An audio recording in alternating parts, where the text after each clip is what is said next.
Think Laszlo.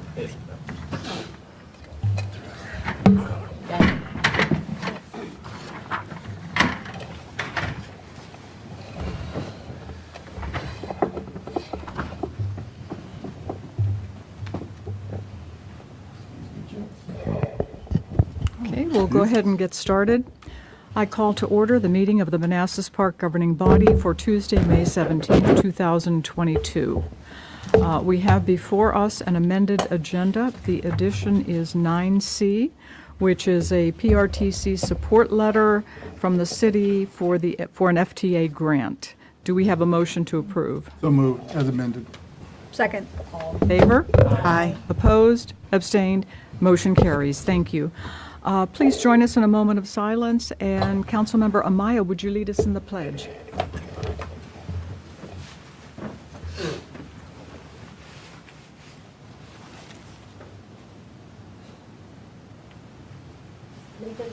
To the flag of the United States of America and to the republic for which it stands, one nation, under God, indivisible, with liberty and justice for all.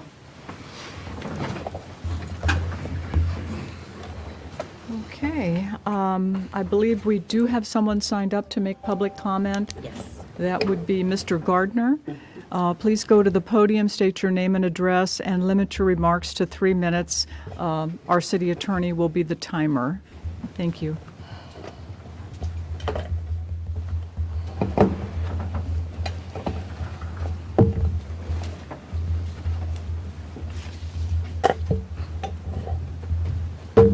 Hello, my name is Kendall Gardner.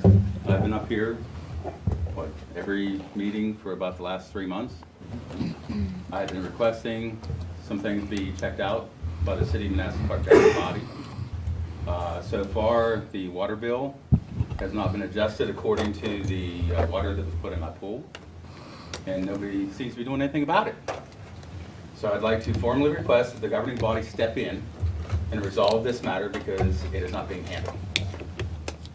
Over and above that, I also brought to the governing body meeting, or governing body, about a situation where evidence had been deleted in a criminal investigation by the police department. I'd requested an investigation. I'd requested a status of that investigation. And I have received nothing. I'm hoping people will hear me. That's why I'm going a little bit slower, and I'm hoping that the 3 minutes allows me to go a little slower so people can hear it. The third thing is the last time I was up here, I had given a check to the city manager. That check finally got to the treasurer's office, and I finally got a decal yesterday. I had specifically informed the governing body that I don't have either Lumina or the Mercury Mystique that had been disposed of. And yet I get a license request for a license fee, and the $176 and some odd cents that was part of that, or what that was that check, was used to pay a license, a back license.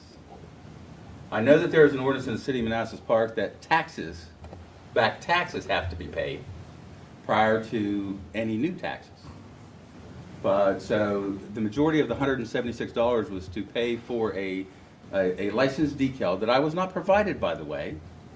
But it was provided. It was to pay a $30 decal license fee for a car that I don't have. So my question here is, when is the city going to do something about this? Or are you going to just sit there and look at me and say, okay, everything's fine, and then nobody ever do anything about it? Because you tell people whenever they come up here, oh, send me an email. Oh, give me a call. Do this, do that. And unless it's just me that you don't like, and so you're not responding, I don't know. But it kind of gets a little sickening after a while that I take my time to come up here and let you guys know of issues. Get close. And nothing's done. Now, over and above that, if we want to get into a tax about a license fee, is what I was talking about earlier. My house was reassessed because of an addition that I put on, a phantom addition. You guys taxed me on it. That needs to be investigated for a potential tax fraud. Thank you. Thank you for your remarks. My understanding is that these issues were resolved and were explained to you, sir, over time. But, yes. Yeah, so for the police matter, I have been investigating that, and I will have a response to you this evening or tomorrow morning, and I'd be happy to meet with you and the police chief as well. But I did look into that, and then I went out of town, so that kind of delayed, but I've come back. Somebody just told me that it was being worked. I was looking at it, because you've come up here, and I did respond to your water billing issue as well. I provided you an email, but I printed it out tonight for you as well, if you need to look at that as well for the water bill. And then if you're filling up your pool this year, please let us know. That way we can get a measurement of what it actually is. It hasn't worked well in the past. But that's not our fault. That was a communication. Okay, that's your opinion. It's not again, the email there that I shared with the governing body describes what occurred in that incident, but I will follow up on the police. What you sent to me, it was inaccurate. Okay, again, that's your I don't know where you opinion. got some of your information. Yeah, You made but some in up. that email, I asked for evidence to refute that. So if you have evidence, I'd be happy to receive that evidence. Okay, thank you. Okay, moving on, next we have consent agenda. Consent agenda consists of approval of the minutes of May 10th, 2022, appointment of Ms. Angie Carrera to the Social Services Advisory Board for a term ending September 30th, 2023, and reappointment of Ms. Jean Dellinger to the Social Services Advisory Board for term ending April 30th, 2026. Do we have a motion? Moved. Second. All in favor? Aye. Opposed? Abstained? Motion carries. Thank you. Okay, moving on to unfinished business. 8A is conveyance of real property to Manassas Park Cinema Realty LLC, public hearing having been held on May 10th. Well, I prepared the agreement, and, I'm more than happy to talk about it. I don't really have anything to add to what was said already at the public hearing. So today we're voting on it? Yes. Yeah, hopefully. I mean, you don't have to, but that's the request. And the request is you approve it as per the recommended motion.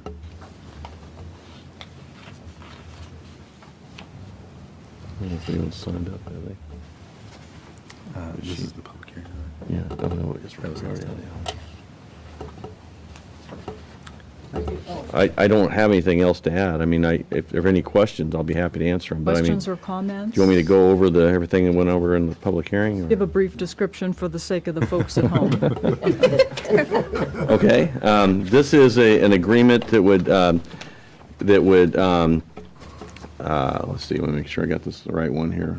This is an agreement that's the second iteration of an agreement for land. It's referred to here as Lot B1. It's a piece of land that will be created from City Hall property after the City Hall has been demolished. The current City Hall has been demolished. Then it will be sold to the entity MP Cinema Realty LLC.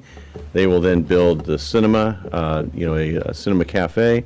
We have dining facilities and cinema, and then also as part of that is a 3-story office annex. The city would lease, presumably. I mean, we're not required to, but it's built into here that we could. We would then pay an upfront cost for that lease for 40 years. It would be an annex to the new city hall that's being built now. The top floor had to be removed from that for various issues, but we did lose significant space as a result, and so this would help alleviate some of that. Anything else you want me to add? Okay, questions or comments? Okay. Just one question. Yes, go ahead. In terms of the theater, we're all supposed to look at the short term and long term of things in our city. What's our projections for the theater? How long do we expect this to be in our city? Ideally, in perpetuity. I can't speak to how technology will change in the Right. future. But as long as there's movie going, that's the goal, is to have that here. The movie industry is rebounding right now pretty strongly. We've had record, openings with Spider-Man and Doctor Strange. So things are bouncing back.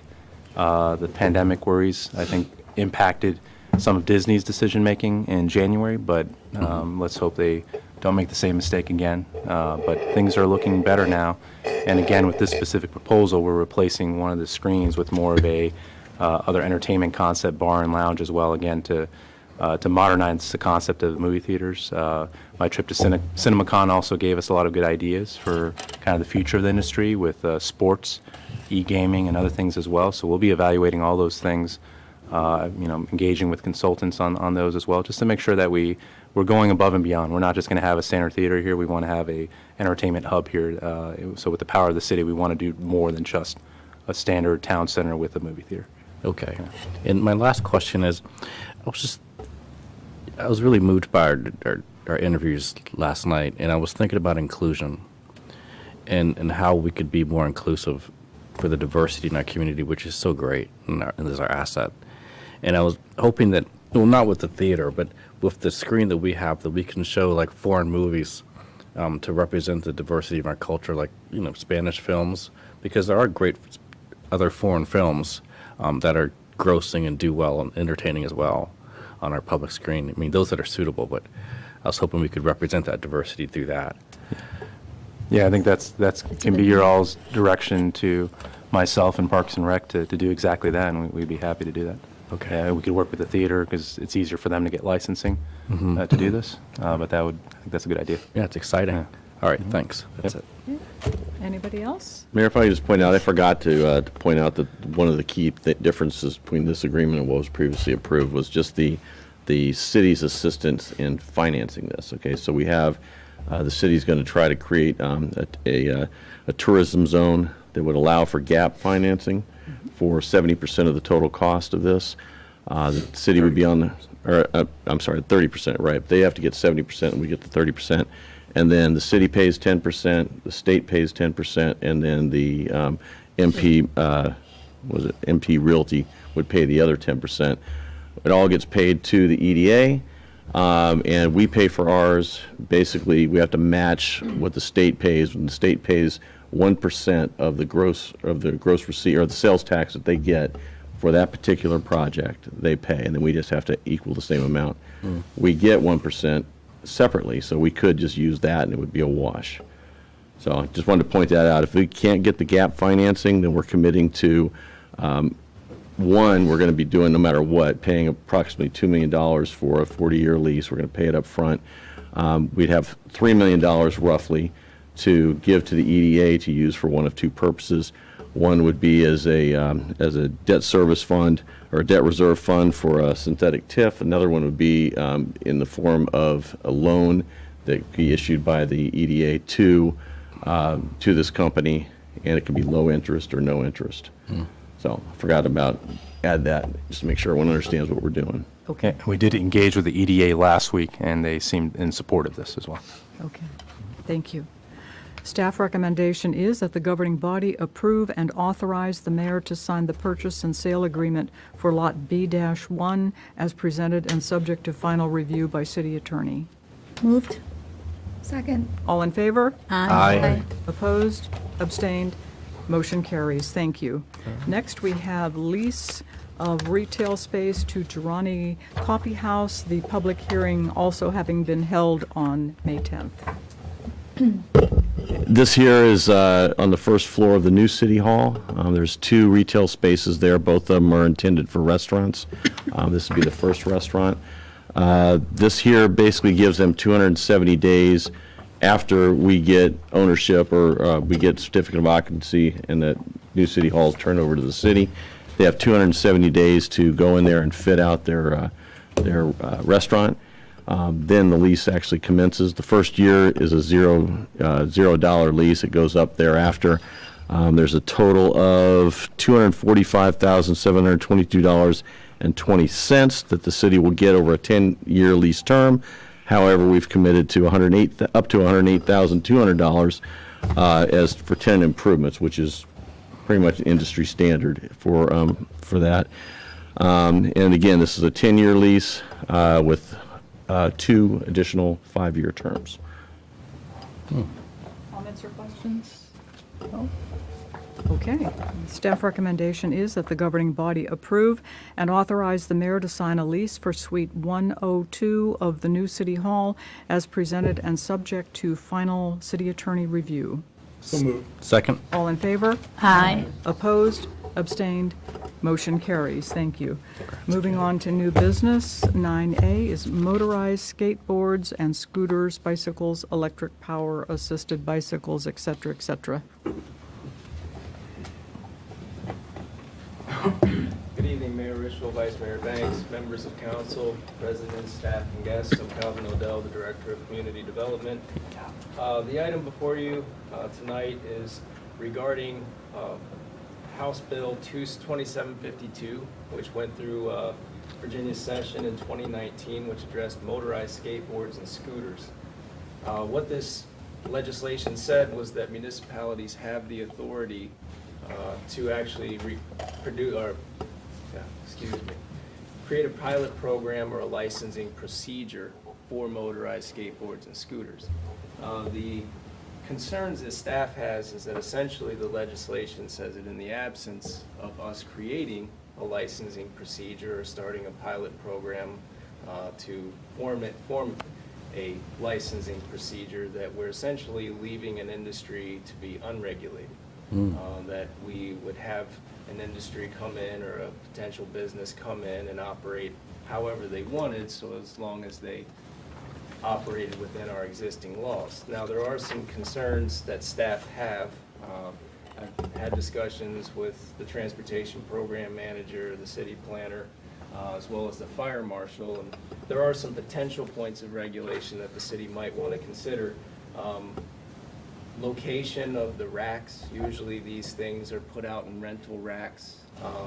We may want to see those locations either restricted, or in the reverse, we may want to see locations mandated.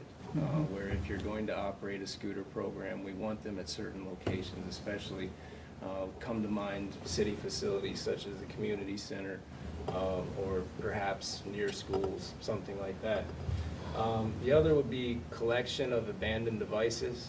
I know that anyone that has been in areas where there are these scooter programs, you probably have seen a scooter or two just strewn about on the sidewalk or on the side of the road.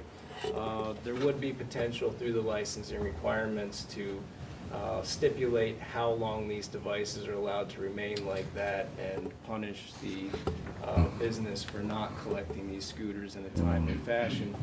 Also, charging stations and procedures. This is an especially interesting topic. I discussed this with the fire marshal. There have been some very serious fires from lithium-ion charging, and they are very difficult fires to deal with because of the components of the battery and their ability to use water to fight these fires.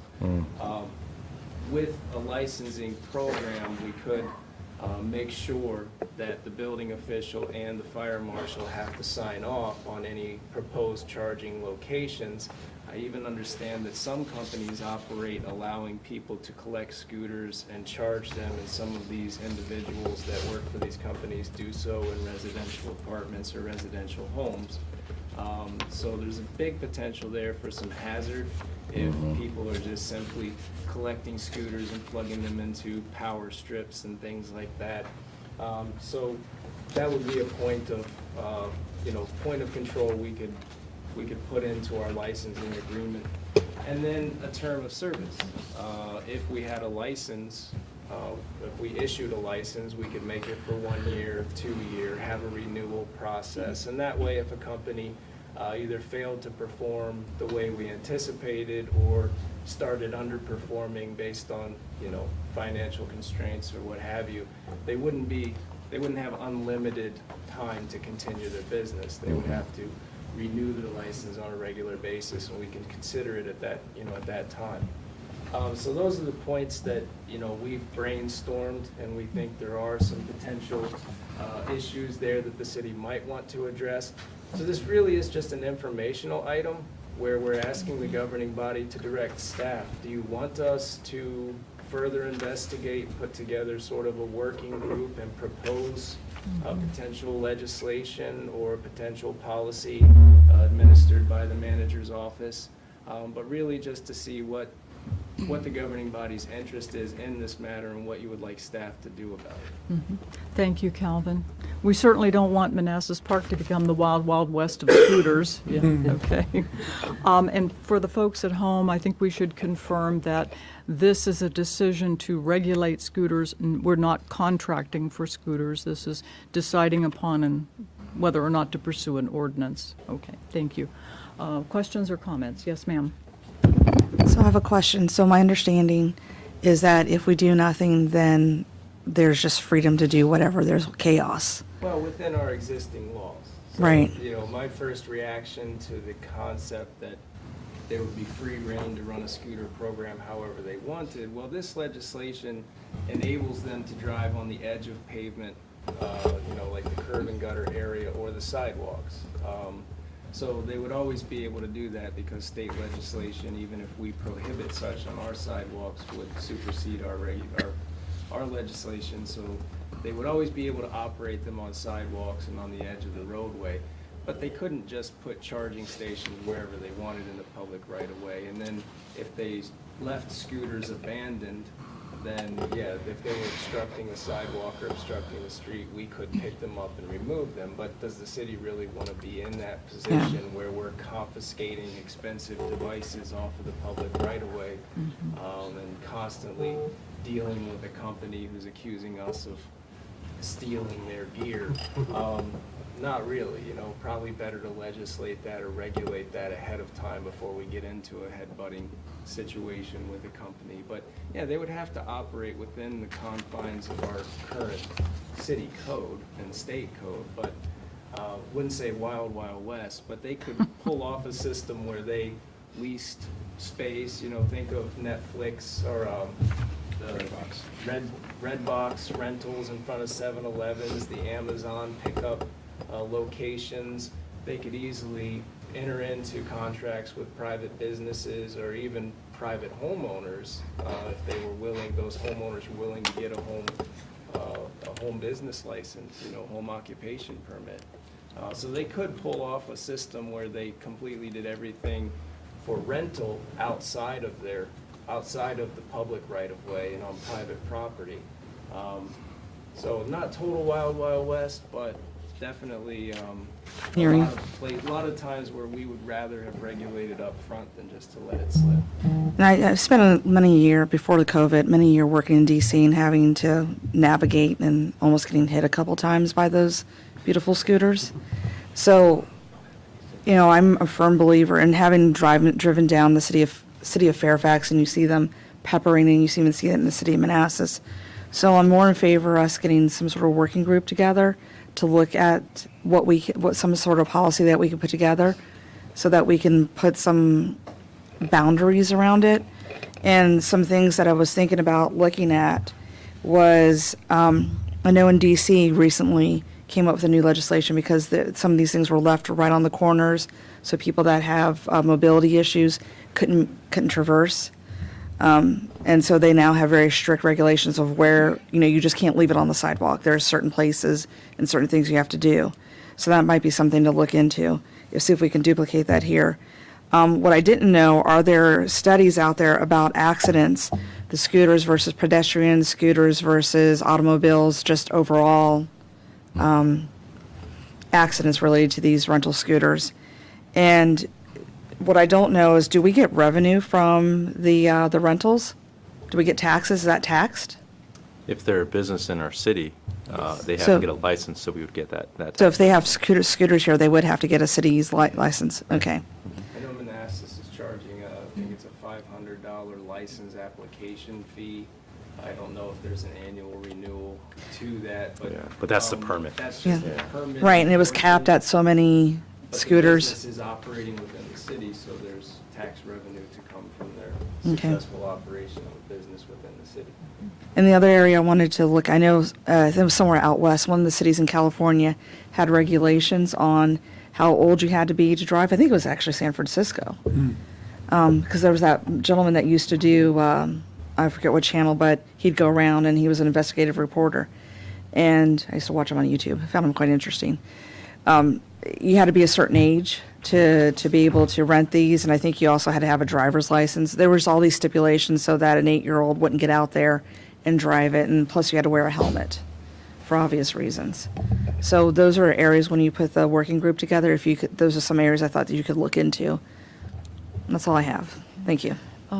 Calvin, is there more of a clutter problem with the dockless than with the docked?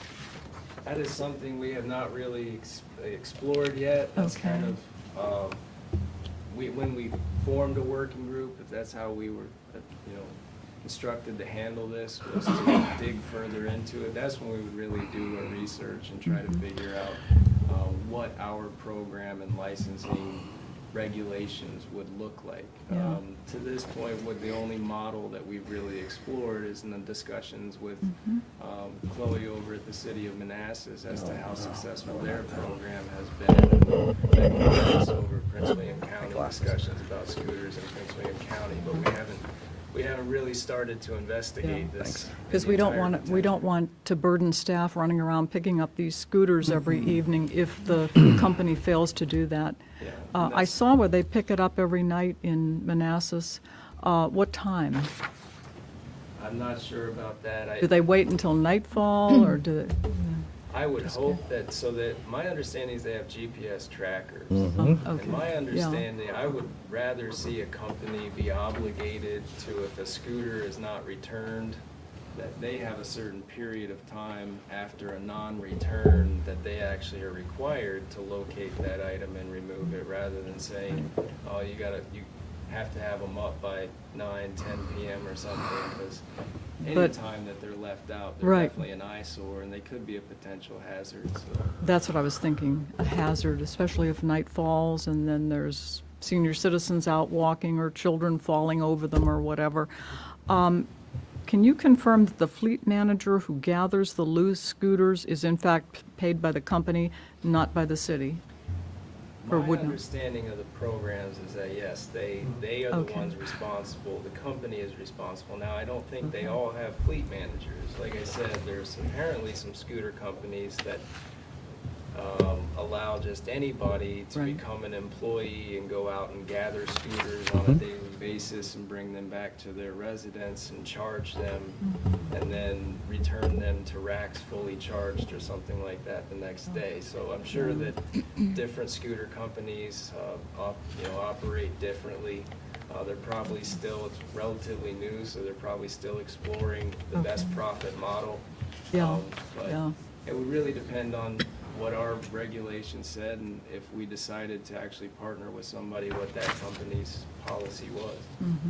I would say even if you wouldn't even have to form a working group, providing you got enough information from enough localities that you could figure out what the best practices were. Yeah. You know, And I think that was initially the point of the pilot program verbiage in the legislation, was it was so new and there wasn't really any way you were going to get all of your answers. But if you started a pilot program, you were essentially buying yourself some time to experience the ups and downs of the program and then decide how you wanted to legislate. decide if it's right for our city. Yeah, okay.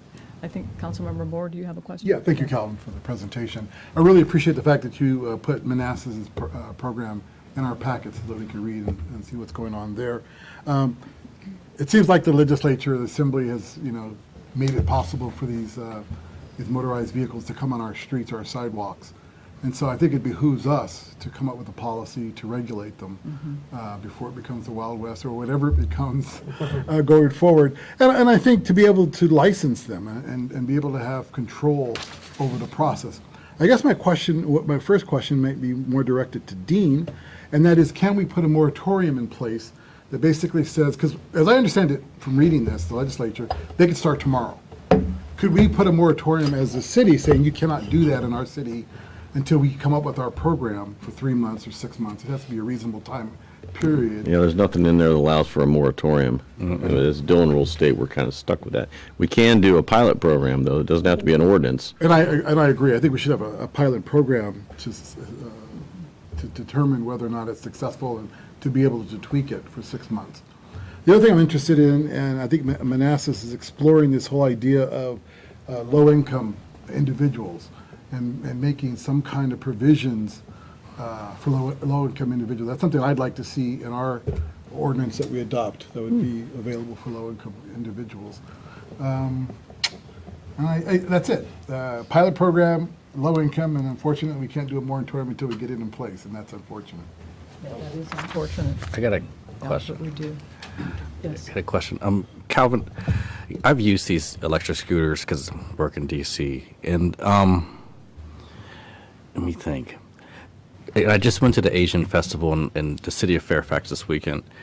You might want to look at the city of Fairfax and how they do it. They have a pilot program for dockless mobility scooters, and they have permits and they also regulate it and have do's and don'ts, and they keep it very well organized so you don't have random scooters all throughout the city.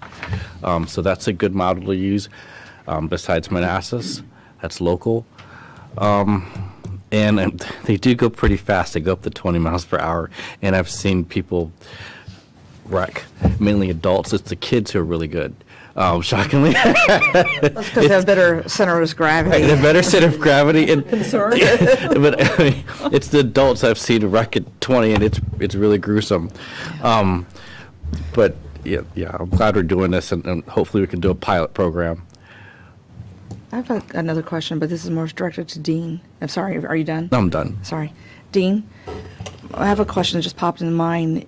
Given all the construction that we have, and if we do have a pilot and folks are on that scooter, and they decide to go on a sidewalk where that's in construction, it's not quite, level, is the city held accountable for any? So the city is liable for gross negligence, okay, not simple negligence. So if we're aware of it and we are aware there's a problem and we just ignore it entirely, yeah, there's a possibility we could be found liable. However, if we're aware of it and we put funds towards, and we put out a bid to get someone to come in and do it, and someone hurts themselves, no, we would not be, because we were actively pursuing the correction of that. So it wouldn't rise to gross negligence. Okay, thank you. You're welcome. Calvin, you might also want to check into the frequency of vandalism with these scooters. And also from reading the Manassas information, we can place a CUP on it, right? It's not a zoning matter. This is something, a right to do this. Because I thought from reading the material that the CUP was referenced. It's from the city manager's office. I think it's in the traffic law. So Okay. perhaps there's rules and regulations within that permit that the city manager Okay, issues. Okay, so we would Yeah. not be able to do that. But Okay. I could see if you wanted to put like a docking station or a Yeah. pickup location on private property where it wasn't a by right use, they could potentially make that a conditional use and then tie it to the regulations in their ordinance. But yeah, I could see if you wanted to do something on private property outside and it wasn't a by right use in that area, you might need a conditional use. Okay. But you would have to go into your zoning ordinance and allow that as a conditional use. Okay, thank you, Yeah, I thank think you. whatever permit that we end up providing, your all's criteria can be built into that permit, so that if they're in violation of that, then we can, restrict them. Well, it doesn't really talk here about where these stations would be. So, if they're on the public land, you would obviously not have to get a conditional use permit. It would be just whether the governing body wanted to authorize it. If it's something where they're going to be operating on private property, yeah, you could then go ahead and require that Okay, as a CUP. This here just talks about their ability to do it without any regulation of this by the city of the actual operation itself. The city of Fairfax has it right in front of their town hall. It's like a little slab of concrete, and it's really nicely kept. I was just looking, they don't have any ordinance that corresponds to what we're doing. I was just checking a bunch of local governments, and Oh, check 'em I out. couldn't see anything fair. I'm pretty certain they have a pilot program. Okay, so know it is- wouldn't be an ordinance, then it would just be a Right. government, yeah, okay, that makes sense. Councilmember Moore has a question? Well, just one question for Laszlo. Has any vendor approached our city to request that they start operating? Yeah, I think a lot of us received an email last week, and even staff has been receiving emails as well. We let them know that we're not ready. looking to Yeah. contract with anyone right now, that we have to have a discussion with you all about how you want to proceed with this kind of program first, yeah. There seems to be a consensus that we would like staff to bring back recommendations, research and bring back recommendations. Is that a, Yes, please. Ordinances or policies You or want to a pilot include- program. yeah. You want to include electric bikes too, or just focus on scooters for right now? The legislation covered electric everything, bikes, yeah. scooters, and skateboards. Mopeds too, right? Yeah. Dean, do you want to state the motion? Before the motion, Madam Mayor, I'm going to recuse myself from any comment or voting that takes place tonight. What, Sure. do you think you, well, I don't even know if we need a motion, it's just a general consensus that you General want them, okay. yeah. Or recuse myself from that too as well. Oh, okay, I'm going to have a financial Yeah. stake in it. okay. Oh, okay. Record will show that. Bird, or you in line, or bird, or which one? You should, you know, We'll talk. Yeah. Actually, I got a bird hat. For the record, I'm recusing myself from any Yeah. comment and That's voting. exciting. so one before, can I make one more, Madam Mayor? Yes, I ma'am. have one more statement. Yes, ma'am. When you put that together, could you also ask the police department to look into see about burdens upon the police? Because I'm thinking if it's going to be in the downtown, or at least what I've seen in DC, when people are happy, there's things happen. So, yes. Okay. I was trying to be polite when they're happy. You know, especially around the ballpark, I've seen things. So what's that burden on the police, and, you know, Yeah. how much burden is on them? What laws are covered? You know, what laws do they have to help with the situation? Yeah. Also, can I piggyback on that a little bit? The crossing Route 28, if we're going to have one at the community center and one here, I'd like to hear what the police have to say about the safety of Yeah. crossing Route 28, because I don't think you could pay me to cross Route 28. But we do, it is a signalized, controlled. I'm sure it is. That's right. I'm sure it is. That people use to cross, to Yeah. walk across. Too many people don't use the crosswalk now, Yeah, unfortunately. yeah. Yeah, okay. Okay, so do you have a sufficient direction, Calvin? Yes. Thank you, much appreciated. Okay, next is 9B, Solid Waste Collection and Disposal Agreement. Okay, I'm still up. As you are well aware, we are in our 5th year of our contract, our solid waste and recycling contract with Patriot Disposal. This is the 4th extension. This 4th extension will expire on June 30th, in line with our getting ready to turn over a new fiscal year. As such, we issued an invitation for bids on April 15th. We had a pre-bid meeting on April 20th. We had 6 companies in attendance, and unless I'm mistaken, and there's another corporate name, I know that we had at least one other interested company, so I'm going to go ahead and say we had 7 at least known interested companies in the bid. But the public opening was on May 5th, and we only had 2 actual bids. We did have one sealed envelope that essentially had a letter inside stating they did not intend to bid, but we only actually received 2 completed proposals. One was for Bates. Bates came in at $1,539,000, and then Patriot, our current vendor, came in at $1,198,000.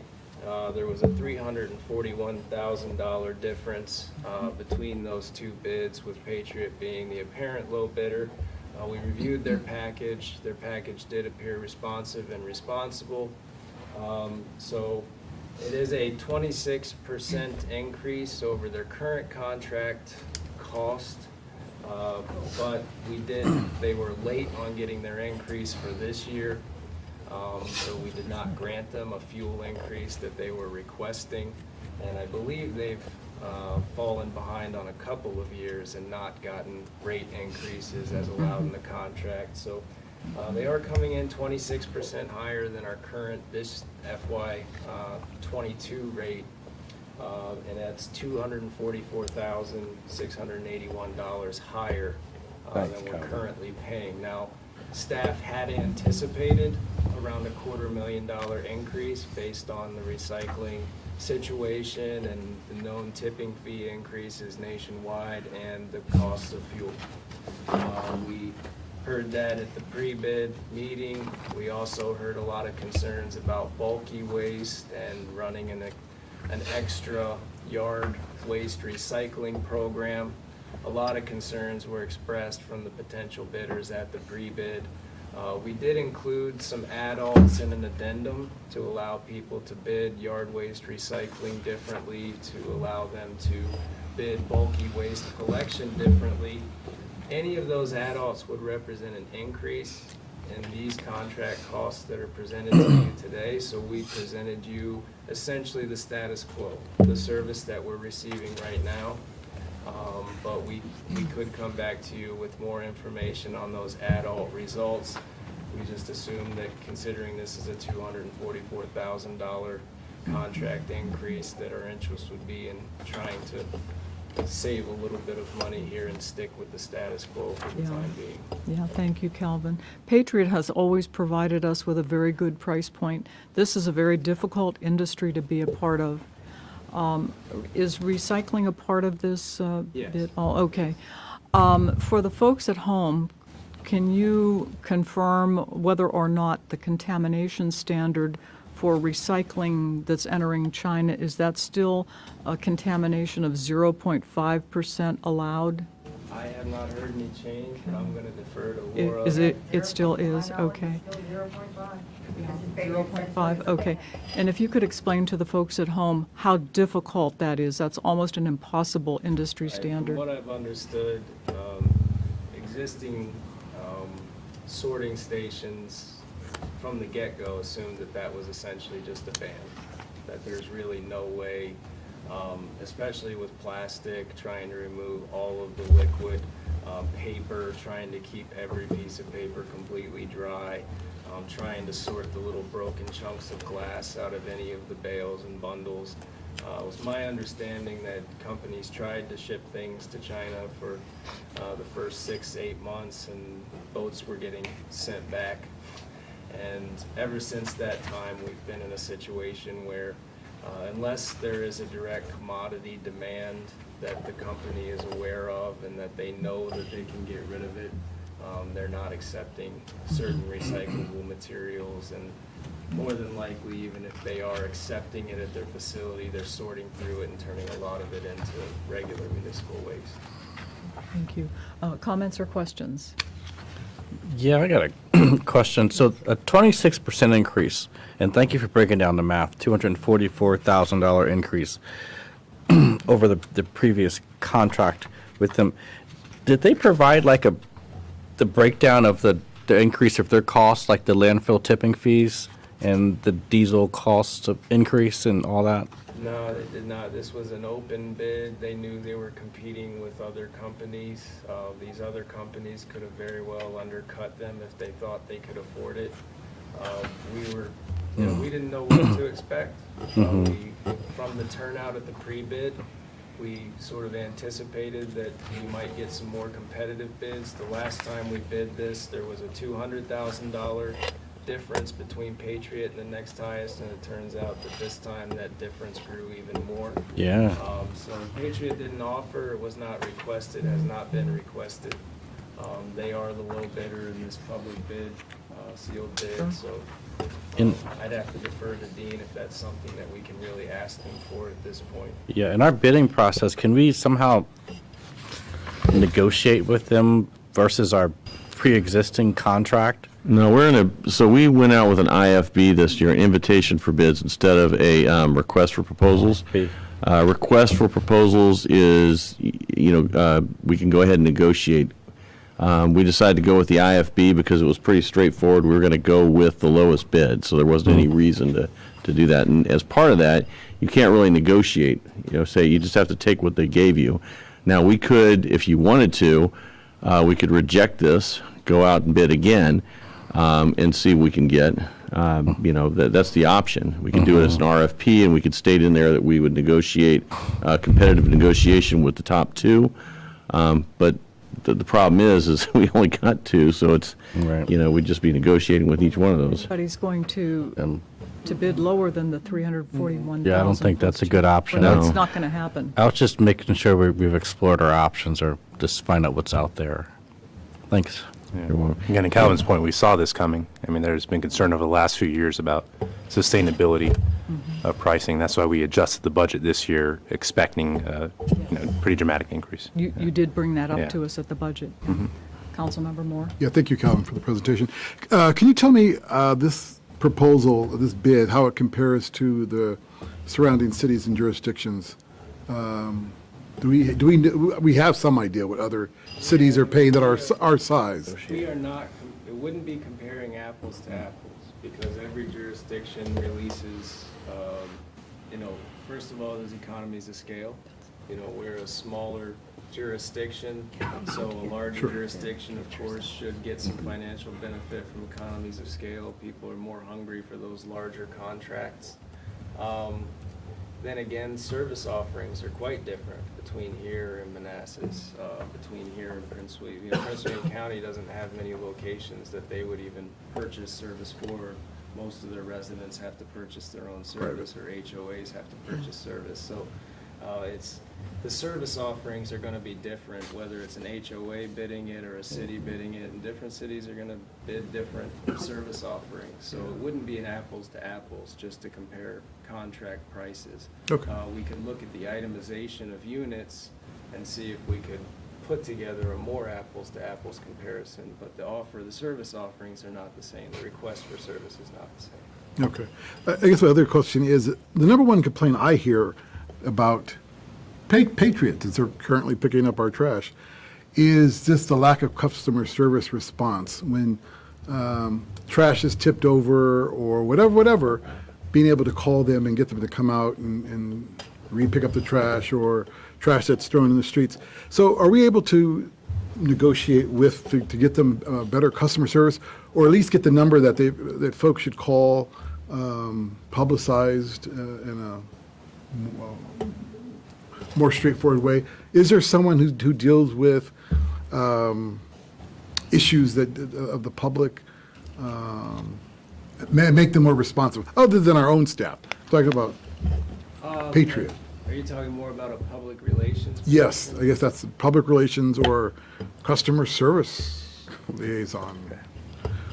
Or quality control That's a question we manager. would have to take back to Patriot and see how they responded. They essentially offer a number, it's on the side of the cans, that's how they want you to direct your service calls or your complaints, and then we sort of rely on their own internal, how they direct things internally to handle those complaints. We do have the number on our website for the solid waste section for Patriot, but I think what you're asking is, in the contract, specify that they need to have a customer Exactly. service Yes. manager. That's not, I don't think that's something we specified It's in not the, in the yeah. contract, we can take it back, we can revise the proposed agreement and take it back to Patriot and see what they say. They'll probably say no. But I think this is probably the lowest number we're going to get, and we planned for it. We should be happy we got it. It's not 1.3 or $1.4 million, so. But if you could take that back to Patriot, that folks are concerned. Yes. About, yeah. Yeah, and also the number, they don't answer. Right, that's what I hear. Yeah. And They don't answer. I'm not happy with the 26% increase. That's it. Well, nobody's happy about it. No, no. Look at the state That's of the world. reality. Yeah, Look that's at the true. economy. I'm not happy putting $4 worth of gas in my Yeah. car. Yeah, Yeah, that's your only, cost alone. Exactly. your only alternative based off the bid results is creating your own trash collection entity, but that's like town of Herndon, but that's incredibly expensive. And we used do. to do that here years ago, and we went out and, I remember that as a kid, it was twice a week, and it got to be too expensive, which is how we ended up outsourcing it. But the transfer station's right here. They don't have to travel that far. And that was well discussed in the pre-bid. We were, And Preston, bear in mind that the Patriot estimate is 341,000 plus change, less That's than true. the next highest bidder. That is true. that was, one of the major discussions that went on for some time in the pre-bid conference was over bulky waste collection. And I was astounded by the number of potential bidders who wanted us to either eliminate larger items and appliances from the bulky waste collection, or they gave us a stern warning that if we didn't do that, that their bid would be out of control. Telling us about tipping fees that are being charged to them for getting rid of mattresses and appliances and things like that. And Patriot has never handled our residents that way. They've always taken pretty much, as long as you keep it to 1 or 2, maybe 3 bulky items, they pass no charge on to the residents and they get rid of it. That's a big benefit for a lot of people. I got rid of an entire living room suite one time. They didn't charge me anything, and that time they did answer the phone the first time I called, and I don't think they know my cell phone number. So. I'll bet they do. That's Calvin. That's right. Answer that Waste problem. is limited to 3 items. The loose trash should be pretty much under control with the requirement to have sealed plastic bags in the trash part. Yeah, we We did For also. the tipping, so the trash should be the litter that we're Right. completely well under control with this ordinance too. Yeah, we did the solid waste ordinance, which then puts constraints on, our residents to bag their waste. So when we're talking about trash cans tipping over and litter and debris scattered around a neighborhood on trash day or the night before, we're trying to address that ourselves as well by putting it on our residents to bag everything they put into the cans. So hopefully that eliminates some of those concerns. Madam Mayor, Yes, ma'am. my name, Yes. so one of the things that I've seen that's leading to the problem is the broken down trash cans, whether they're the trash cans or recycling cans. I think Councilmember and I have both, we've had many a discussion about this, including where I've actually now have beautiful pink, not masking tape, the other type of tape, duct tape, all over it to keep the water out and all that good stuff. I actually saw one the other day, I think it was on Thursday or Friday. No, it had to be Wednesday. Last Wednesday, where it was just obliterated. The trash can was obliterated and it was still in the street. I've seen the trash can up the street where there's no lid. And I know my household has called, I know Councilmember Amai has called, and there is no replacement. So if we could somehow work that into the discussion with them. That's the kind of things that Laura and I would like to know, because issues like that where our vendor is being non-responsive to citizens, that certainly is something that where staff does need to step in, and staff time is worth expending on the issue, because if our vendor is being non-responsive to citizen requests for things that are clearly covered in the contract, then we need to know about it, because that puts them in potential breach of contract. And I'm sure that the owners and managers don't hear all the time about these things that come Right. through customer service and never get handled in the field. They can't, we're not their only customer. They're doing this all over the place every day. So the best way for us to address that is if people don't get response, or people don't get something that they're entitled to, contact Laura or myself and let us know that they're not getting Yeah. the service they So expect. I know when my household called, when it wasn't too long ago, we were told there was a back order of trash cans. Yes, that's the same answer I got. And I even offered to pay for one if that would make it faster, but Is that a nothing. supply issue? That's what they were saying. Yeah. Are they on a container truck somewhere in? Guess so. Maybe they're the ones stuck in the Pacific Chesapeake. Ocean? Stuck in the, Yes, I just want to show everybody Who shows those? how to find this information, Oh. or how to send inquiries. Wow. It's bad. No lids, it's bad. Yeah. You go to our website, just go to Departments, find Public Works, and there is solid waste, so trash and recycling services. We have the Patriot number right here, but again, if you're not getting satisfactory results, we want to hear from you, so please Okay. fill in this inquiry, so that will go directly to Calvin's team as well, so we can follow up with Patriot and also follow up with you, because you can put your contact information here as well, that we can follow up back with the resident. Sounds good. Thank you for pulling that up. Question? Yeah, yes. So what is the procedure if someone doesn't bag their trash because they didn't know for whatever reason that they had to bag all of their trash? And then Patriot comes and tips it and it gets all over the place. Well, as within Patriot's contract requires them to tip that and then, within reason, pick up the mess that's spilled within the general vicinity. From a code enforcement standpoint, we would handle that the same way we're gonna handle any basic property code or minor enforcement procedure. We're gonna start with just a reach out and an educational experience for the owner or the resident. We're simply going to inform them that it is a violation of our code to not bag the debris. Now, if it happens continually and, you know, their trash is not bagged, then at that point, we'd have to decide what further action we wanted to take, and we are entitled to take further action. We discussed the fining issue during the solid waste ordinance discussion and approval, so it would be, we could potentially fine the resident for not bagging, but in my, it's tough to say, and it could just be whatever crew is out there. Probably not getting the same crew every day. Some crews, I like to watch them because it is under my purview, and I do like to watch whenever I get a chance. They hit Arnie Court right at 7 o'clock. And so I get an opportunity to watch them out my bedroom window and see how they, and sometimes, guys are really courteous and they're really nervous about, knocking something over, putting it back exactly where they got it, and then other crews are not. And that's probably gonna be pretty typical across the industry. Every employee is not gonna be a shining employee.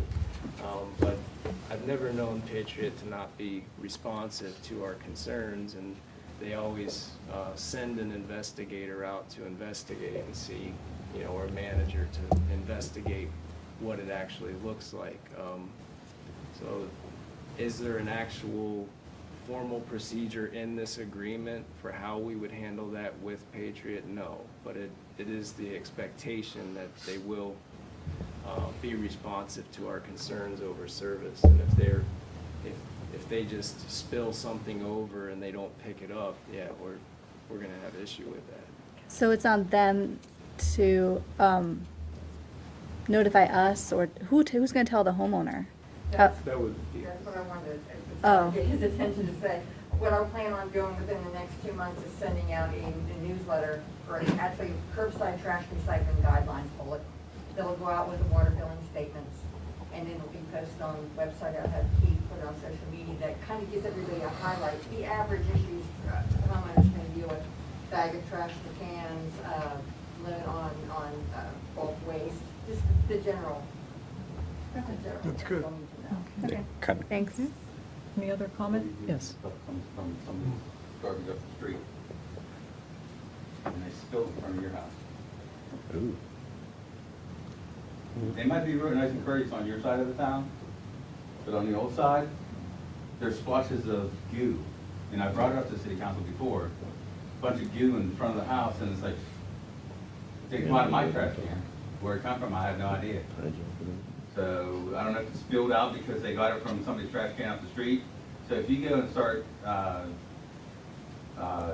finding people because something in front of their house for something they had no idea what it was, then you're gonna have a tough time. No, it wasn't about And- Google or anything. It's about the act of, if a resident is not following the solid waste ordinance and bagging their trash, if they're just putting loose trash inside the cans, that is going to be a problem with the automatic tipping trash can collection. Now, on the west end, I don't believe they can even use the side load device. They do. They do. Yeah, the And top. they used it Manassas down Drive. at Martin Drive. They went down the one side, turned around up the one-way street and did the other side. Because I see kind of a mixture, like down Manassas Drive, there's usually too many parked vehicles, so they still run the old trucks with crew I to lift them in. I watched last Wednesday because the dog was barking, and they were out there in front of our house with the arm. And I heard from a resident up on Scott a while back about using the arm. I don't know which Scott Drive. I think it's the part between Manassas and Cabell, but they were using the arm there. Maybe because that's a one-way. Yeah, that was something we heard in the pre-bid. That is pretty much the industry is switching to that automated Oh, yeah. side load truck. It does save a lot of labor It should costs, reduce saves their a lot labor of time. costs. Yeah.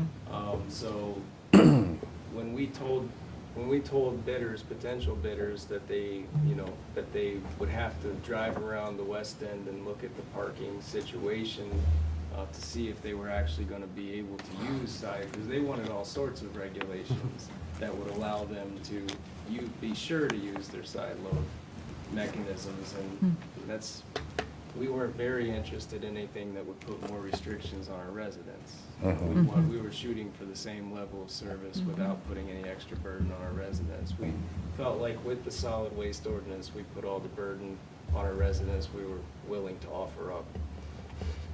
Councilmember Javed, you had a question? Oh, yeah. I mean, my question is that the city's, providing the trash for the whole city, including the apartment complex. Now, the apartment complex are paying separately to Patriot?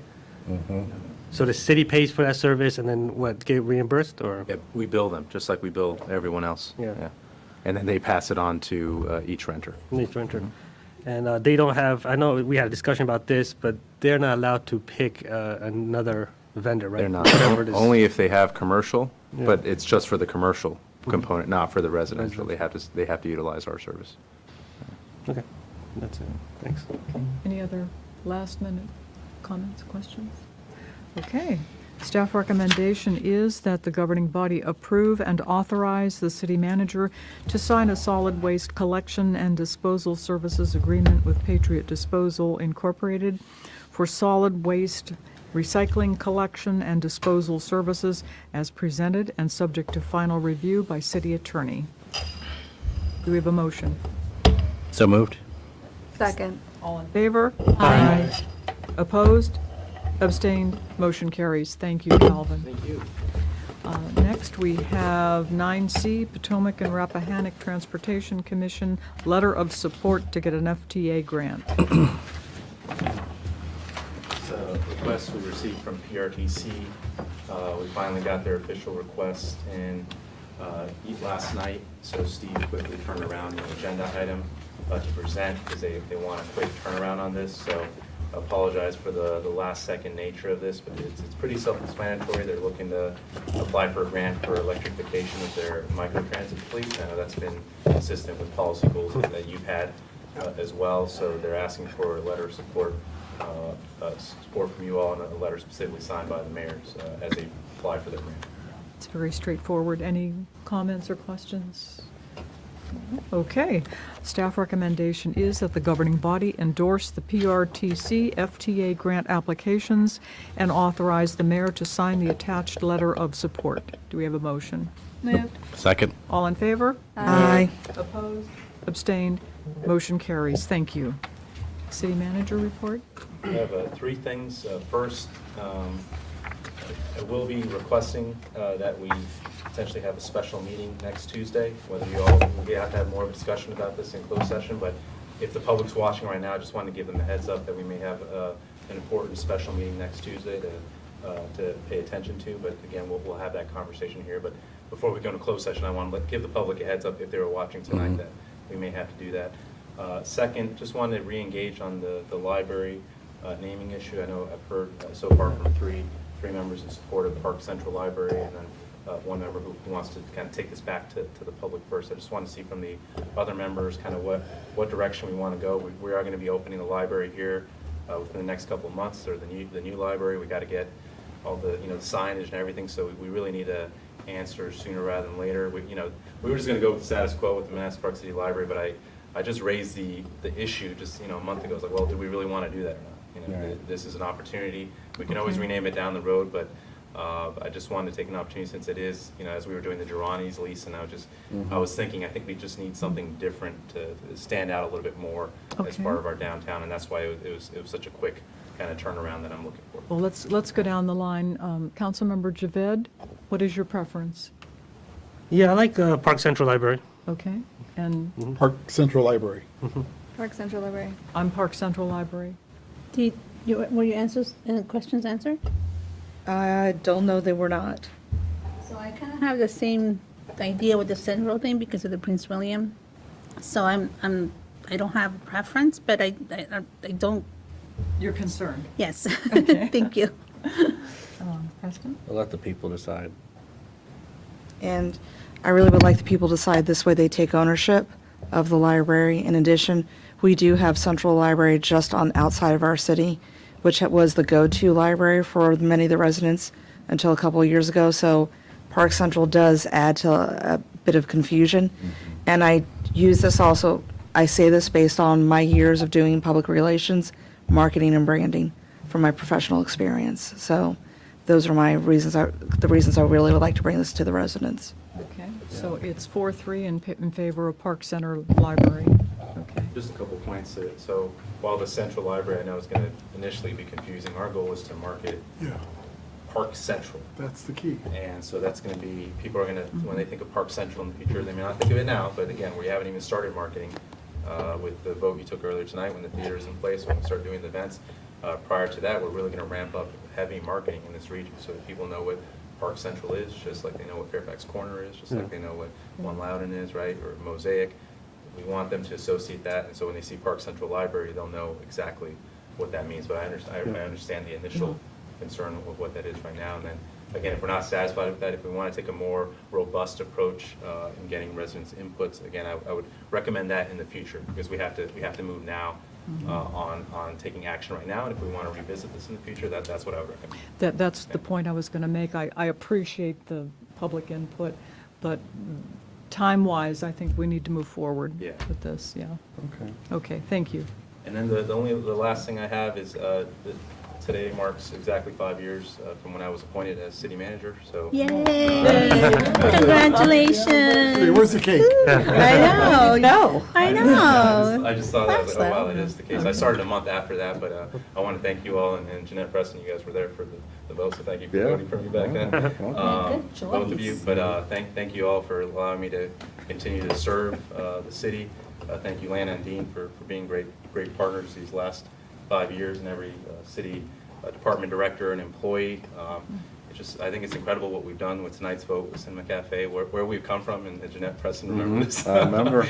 5 years ago, our financial disaster that we've turned around, and now the economic turnaround that we're enshrining tonight, and in closed session you'll hear about more, and hopefully next week we kind of wrap things up in terms of the big agreements that need to be done to fix what happened on the other side, and that was Jeanette, Mayor Rochelle's, and Vice Mayor Banks, and everyone at that time was, we were explaining to our residents what happened in the past, but we weren't using that as an excuse. We said we were going to fix this. We were just explaining everything we had to overcome to fix it, and we've done that. And tonight, that vote with Cinema Cafe, that Yes. locks it in. And tonight, the closed session as well, and hopefully next week's meeting and vote kind of locks in that we're going to, we've accomplished what we set out Yeah. to do. So I just want to thank you all for allowing me this honor of continuing to serve this wonderful city. Well, and Best city in Northern we Virginia. want to thank you. We know how hard you work. We know that you're always on, so to speak, and you're taking phone calls, answering emails, all time of the night and the day. So when you're here 10 years, we'll get to the cake. An incentive, huh? Wow. So you've got to stay for that cake. Okay. We do have a closed session.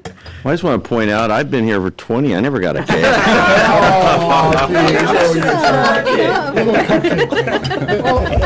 I think Lana needed quite a few cakes. Yeah, exactly. Wedding cake. Okay. I have a question. Are we going to discuss about the email about the lateral move tonight, or is that something for that staff? You want to do that in closed meeting? Oh, okay. Is that what it is? Well, it's a personnel matter. Oh, okay. No, I just wanted had a general question about it, but I guess we could discuss that closed session. Yeah. We'll have closed to add session. then, so bear with me a second, because that's additional Okay. additional matter. I got to make sure I get the right citation real quick. Cállate, por favor. Seriously.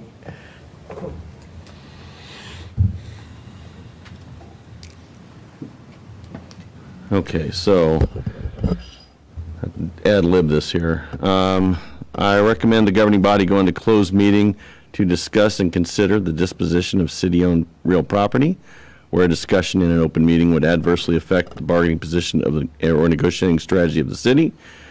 To consult with the city attorney regarding contract negotiations with GH City Center LLC to amend the deed of ground lease and parking agreement for parking lots located on City Hall and Connor House parcels. Consult with the city attorney regarding contract negotiations with Oxoilu Properties LLC to amend the purchase and sale agreement for the Connor House parcel. And to, let's see what the exact language would be here, to discuss Let's see.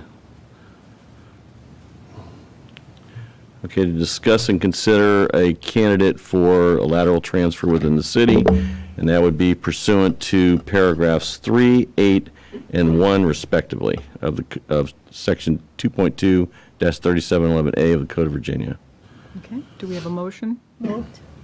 Second. All in favor? Aye. Opposed, abstained, motion carries. We're in closed session. 5-minute comfort break.